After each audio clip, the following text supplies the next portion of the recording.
Are you panicking because you need to cancel a reboot or a shutdown that you scheduled on a PC or a server? Well, this is Tech Simplicity, and take a deep breath, because you're watching the shutdown command explained. What's going on, everyone? In this video, I'm going to be showing you how to cancel a scheduled reboot or shutdown of a computer or server that you had previously set in place using the coveted shutdown-r-f-t command. That said, let's jump right into it. To begin, open a Windows command prompt. And for this example, so that you can see it live, I will schedule a reboot of this computer for 10,000 seconds in the future. So I will type in shutdown-r for restart, -f for force, -t for the amount of time I want to wait until the reboot actually happens, and then 10,000 for 10,000 seconds from now. And then I'll hit enter. And as you can see in the bottom right hand corner, the reboot has been scheduled for this PC. Well, let's say I typed in the wrong amount of time, or decided later that the reboot is no longer needed. To cancel this command, which is technically now a scheduled task, simply open another command prompt or the command prompt that you're currently in, and type shutdown -a, and then press enter. And as you can see, again, in the bottom right hand corner, my reboot for this computer has been successfully canceled.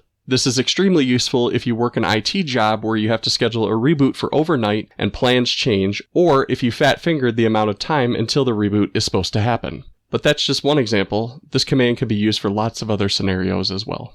Anyway, I hope you guys found this video helpful. If you did, feel free to subscribe for future content, and if you have any questions, leave them in the comments below. Until next time.